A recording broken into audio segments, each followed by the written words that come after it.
Во име на народот. Окружниот народен суд во Скопје на ден 10 март 1946 година, според член 3, точка 8 од Кривичниот закон, ја донесе следната пресуда. Второ обвинетиот Борислав Градишки е виновен за дело против државното уредување на ФНР за отцепување и самостојна Македонија. Се осудува на 20 години затвор со присилна работа и губење на граѓанските и политичките права за време од 10 години по издржувањето на казната.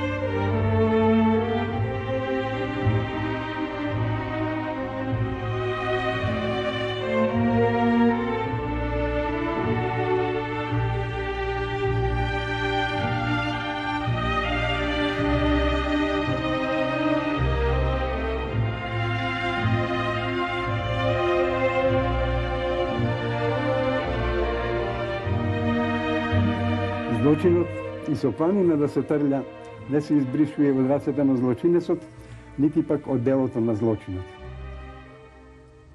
Тоа е Богородица. Таа ја добив уште за време на окупација. Тоа се 3 експоната, од кои ова е првиот примерок е камен.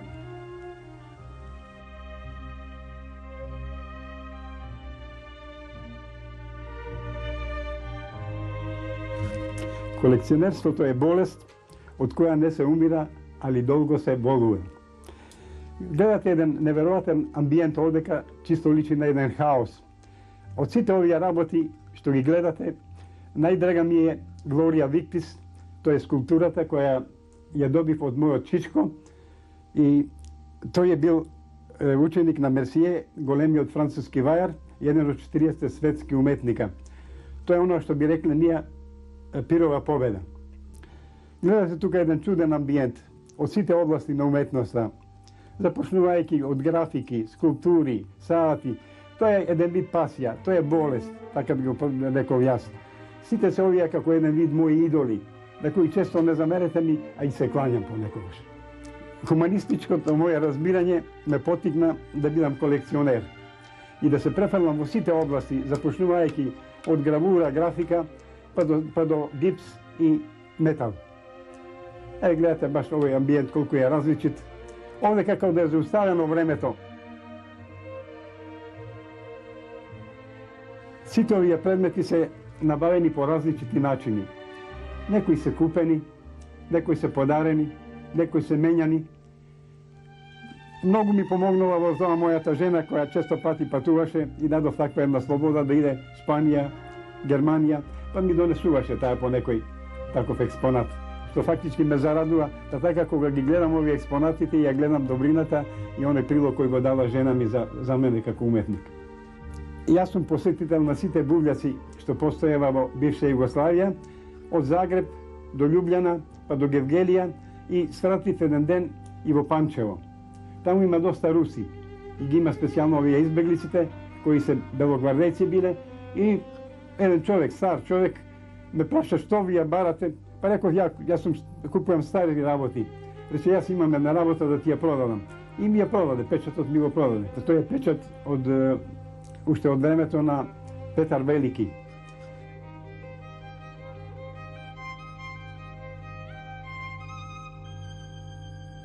Од папрадишки иконите ја добив од неговата керка. Бев познаник со неговата керка и таа знаеше дека се занимавам со уметност и после смртта на извиниот татко ми ја подари таа икона.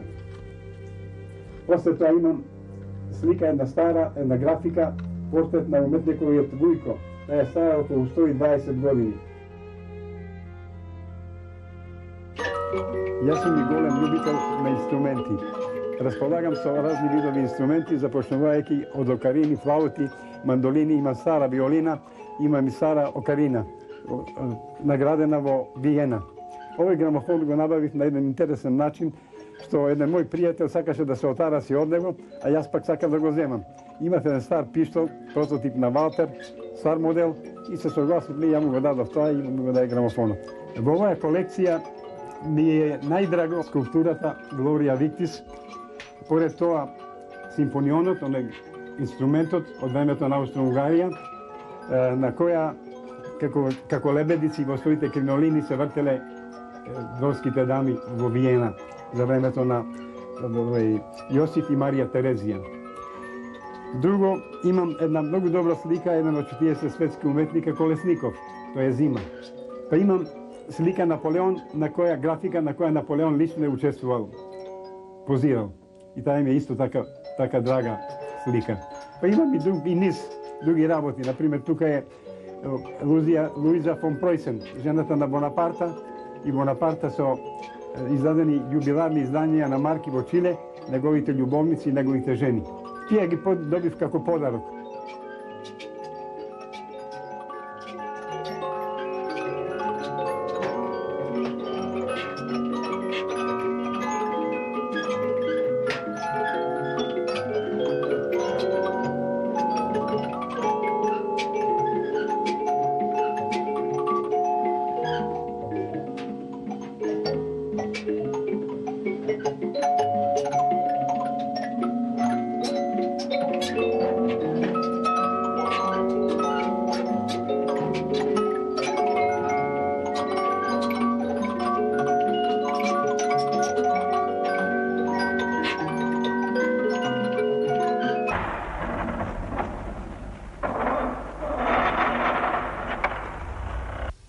Се наоѓам во пеколот, не барај ме.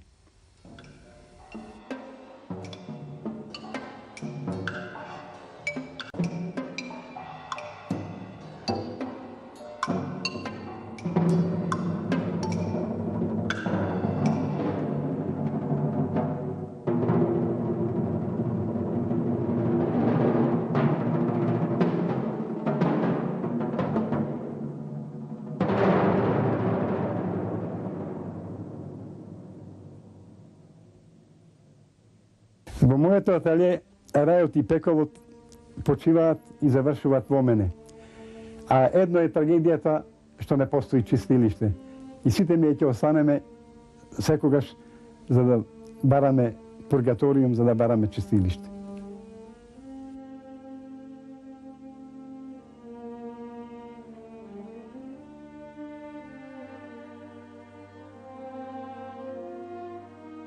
Јас, Борислав Градишки, човек на 76 години, бившиот затвореник, уште го осетувам тој терет на затворот, уште го сонувам тој затвор, уште тие малтретирања ми се пред очи, али сепак сум благодарен едно што тоа е еден вид невозможна инспирација за обичниот човек. За да ги издржам тие тешки маки кои требаат 12 години, ми даде оној мој ентузијаст. Јас се посетував, си викав, какви маки трпел дедо ми, кога му го стега челото со менгеме, кога ми гореа табаните. Јас би бил кукавица ако ја не издржам макар еден дел од такво нешто. И јас секогаш сум се воскитувал во тој хероизам. И пое тоа што на времето сум сакал да бидам правник, али сум несуден правник, нели? Правдата се одрази најповеќе на мене. Кога се пуштив, пред очи ми беше секогаш онаја затворничка келија и тоа како да беше враснато со мене и да морав целиот живот така да го скратам, па дури и да живеам ограничено во едно малечко ателје, за да можам да се присетам, да реставрирам оно што е било прошлост, да се соживеам и да се вратам пак назад, да го замислам ателјето пак како келија, за да можам да добијам инспирација, да ги стварам тие мои миниатурни работи во кои е одразен и радоста и беста.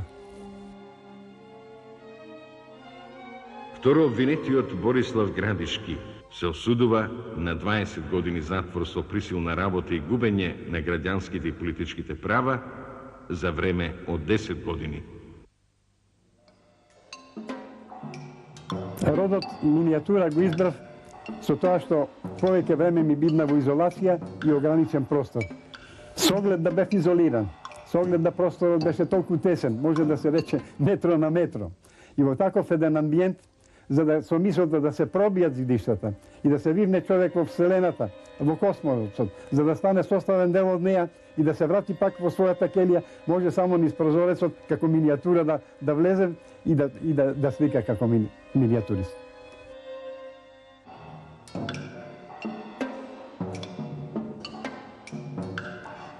Сите ние во затворот го валкавме Сизифовиот камен. Ги поднесувавме сите маки што можеше да дозволат силите на еден недоволно исхранет организам за да поднесе. Со оглед да ќе видите предказанот во кој треба да примите јадење, раскрвамен човек или отепан и да идете да земете порција со јадење е грозота. Кој идете да земете јадење, а излазете од карцерот, гледате мртовички сандук, провизорен, на кој постои вашиот матичен број. Како ќе го осетите тоа? Тоа е печаток кој е понесен, кој створил во самиот човек бунт, кој не може, човек кој што не може никога да се измири со онова што е прошлост. Само како христијанин, јас сум христијанин, осетувам да сепак некому треба да му простам. Добрината е основ на моето размислување.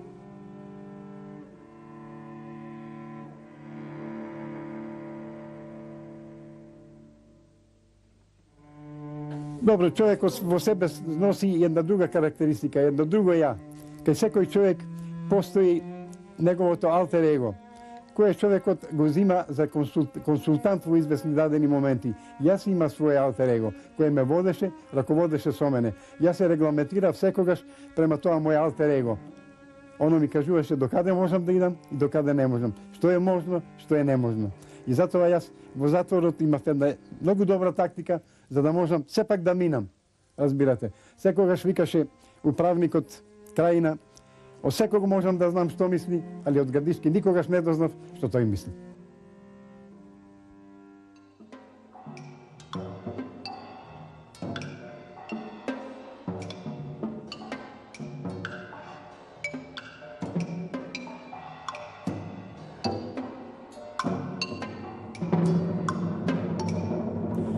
За да се опише самицата, човек мора да проведе долго време во неја.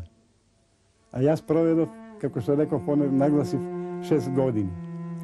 Интересно е, за да не одговорам јас на тоа прашање, ми да дадам одговор на некој што напишал на зид едно свое гесло, едно свое стихотворение, кое го создал, кој знае под каква мака може би. Пишуе, вика, тоа е на српски беше напишано. Људима долазе жене, уплакане, у црно завиене, личе на вране. Да nije to stvarna varka. To nisu ljudi, već robijaši, a žene, to su sene. Во колку се инкарнирал човекот во едно битие, во еден предмет, за да може да се манипулира со него и да се затвори во 4 зида, за да му се ограничи мисолта, сепак мисолта не може да се ограничи. Ги пробива из видиштата и се вирнува во космосот. И слободна е и поред тоа што е во карцер.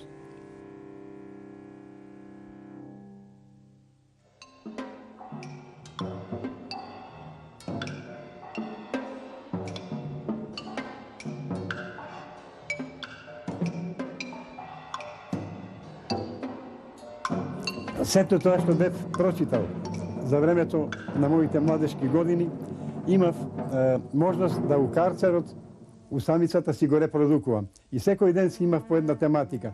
Као денеска ќе ми беше Толстој тематиката. Ќе почнев неговиот книжовен правец, ќе почнев неговите дела, анализа на делата, раскажување. И ќе си направив еден биланс за сето сиот негов опус. Па после преидев на Достоевски другиот ден. Па појдев на Гете, па се многу го третирав, Фауста го третирав, страданијата на младиот Вертер, од Карамзин и така натака, Стерн. А од личностите, од Гетеви и од Фауст бев воодушевен и од неговиот Мефистофелес. Мефистофелес е онаа личност без која не може да се замисли опусот на Гете.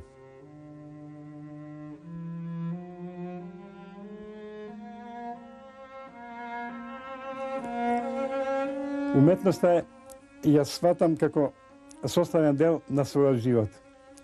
Бретон би рекол, уметноста е собир на сите ljudски творештва кои предизвикуваат естетски осет. А јас тој естетски осет го осетив низ еден бол. Затоа болот, стегата, апсурдот се мојата тематика во моите третирања на сите ликови, на сите мои уметнички дела.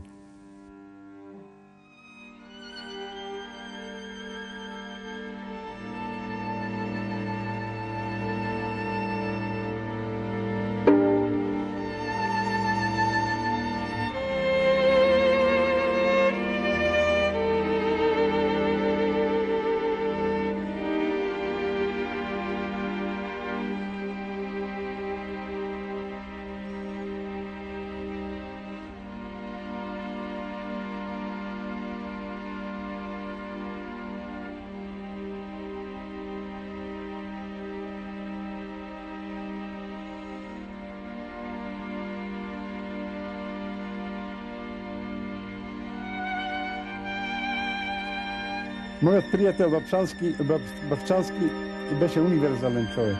И би рекол, перото за книжевник, српот за селанецот, чеканот за работникот, слободата за сите нас.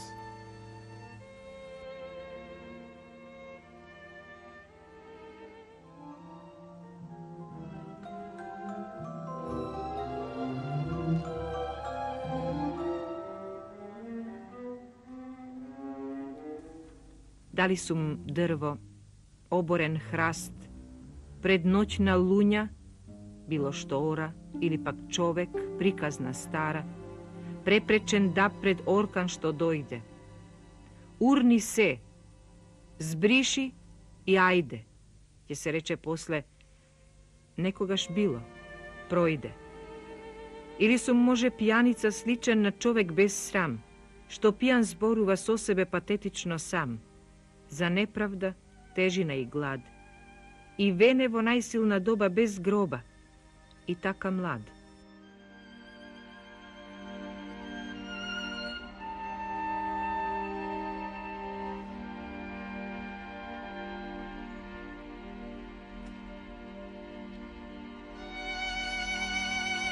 Поезијата ме восхитуваше и во затвор најдов на неколку книги кои беа преведени од маđarски, а тоа беше Шандор Петефи, неговиот апостол и неговото јаже на палачот, јаже на екзекуторот. Бев восхитен од таа книга и мислам да нема поет, да нема книжевник во светот кој е појак од Петефи. Тој ме надои со револуционерна поезија. Така да револуционер влегов, револуционер излегов. Пишував. И сите тие работи кои ги пишував, морам да похвалам еден човек, чијото име нема да го именувам, кој беше управата, кој ја свати нашата тежина и сакаше да ни помогне. Затоа изнесов и сликата со 858 матичен број и затоа изнесов и нешто од поезијата со помошта негова. А такви луѓе имаше. И друг еден случај. Историјата наша, на сите тие кои бевме осудувани, ја впишана и уградена во зидовите на затворот. Кога работевме, го градевме затворот, имаше шупља цигла. Рековме, сите кои сме страдале, судени, малтретирани, да си напишеме на една книга и да ставиме од зидите и да ги замачкаме со малтер. Нашиот живот, нашата биографија почива во зидовите на Идризово.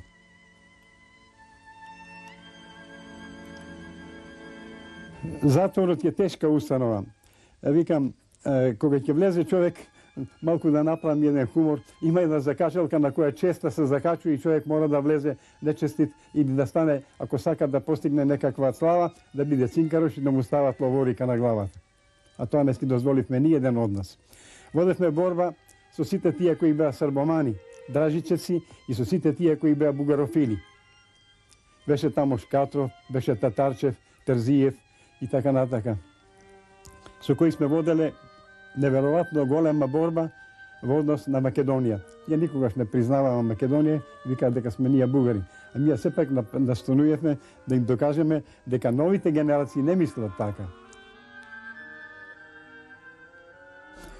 6 години ми мина од половина од тоа издржана казна од 12 години ми минаа во изолација, која е посебна, која е групна изолација.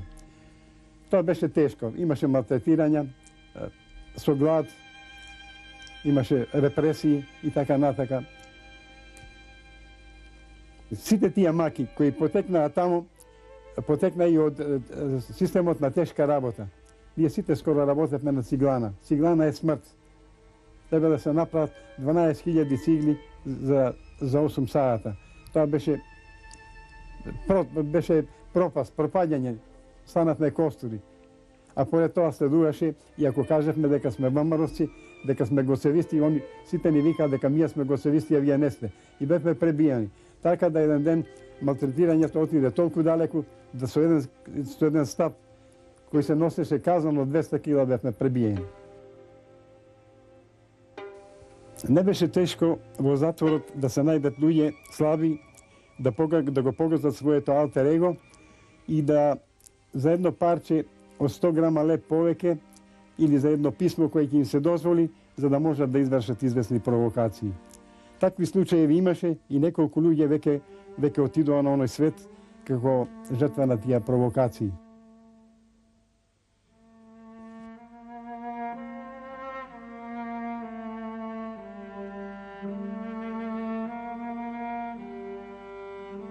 Со оглед да бев човек интелигентен, да се разбирав од сликарство, ме зедоа да работам прво за управата, да сликам слики, а подосна и да правам дизајни за таписерии и теписи, пошто постоеше оделење килимарско во самото Идризово. И меѓу другото и сликав скици, правев си некои слики на портрети и така натака. И така да последните 2 години ми мина како дизајнер во дезенатура за килимарата. Јас сум по сликарски род експресиониста и повоѓам од тие баш концентрирани работи, повоѓам од сижето, од лајтмотивот, од оно што би рекло да е биланс на една цела работа. И тоа го сликам дадено, конкретно, расчистено, срдечно. Во моето сликарство се сеќаваат често пати ликови. Тука се цареви, тука се просјаци, тука се провокатори, тука се издајци, тука е Јуда, тука е Христ, тука е Расколников, тука е Распутин и разни личности. Сепак, тие личности, ако не би постоеле во книжевните дела, или во традицијата, или во литературата, мисла воопште, ние не би знаеле што е фактички зло, што е добро. Кој може да се такмичи во однос на психологијата со еден Достоевски? Кој може да биде поголем филозоф од еден Гете во неговиот Фауст и така натака. Сето тоа е попримено, сраснато во мене, и кога сликам, се сеќам на сите тие личности, биле они гениални или биле узурпатори. Кога се пуштив, работев на дизајн и ми се собра околу 34 години како дизајнер. На работното место имав проблеми, што секретарот, чијиот брат беше на времето збораш, Лјотичевац, беше секретар, а преди тоа беше секретар на судењето наше. И тој беше пуштил неколку збира да ме следат. Тие беа поштени луѓе и ми кажаа се, дека се пуштени да ме следат и да внимавам што правам. Тоа беше една жена и двојца мажи. Најпосле, кога веќе ова се сврши, кога се ликвидира со Југославија, дојде еден од нив и плачеше: прости ми, јас сум сгрешен према тебе, те молам, така ми нареди. И понатака, јас сум број, кој постои пак 858. Со оглед да не сум го добил тоа право, кое го заслужувам, како што го заслужуваат сите борци кои се бореле за Македонија. Можност за рехабилитација не гледам. Јас би рекол, попрво би требало да се примени аболиција, акт на анулирање на нашето дело и да ни се одаде известна признание да бидеме изравнети со борците кои се бореле во народно-ослободителната борба. Јер фактички дојде до известен преокрет дојде и така натака.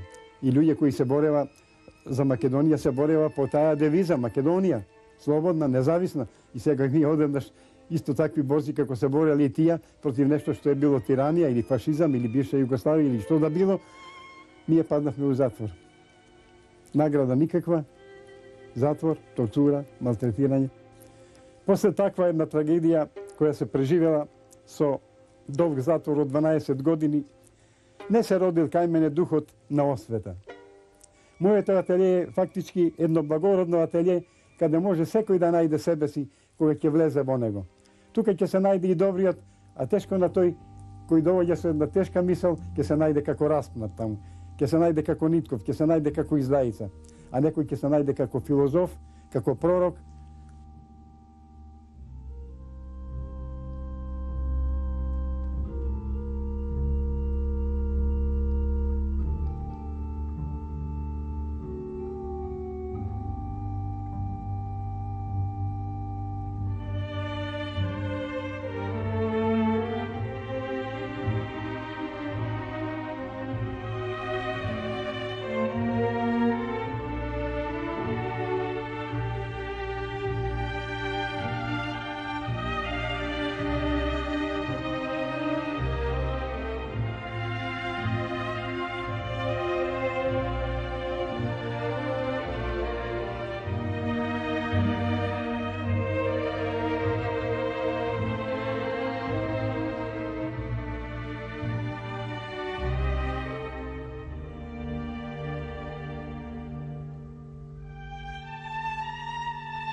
Јас сакам еден ден да го пуштам тој симфонионот за да ми засвири Кројцеровата соната, не да се убивам, него со тенденција за да продолжам да живеам, да се радувам на сето тоа што е околу мене. И мислам дека ќе биде и така.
Good.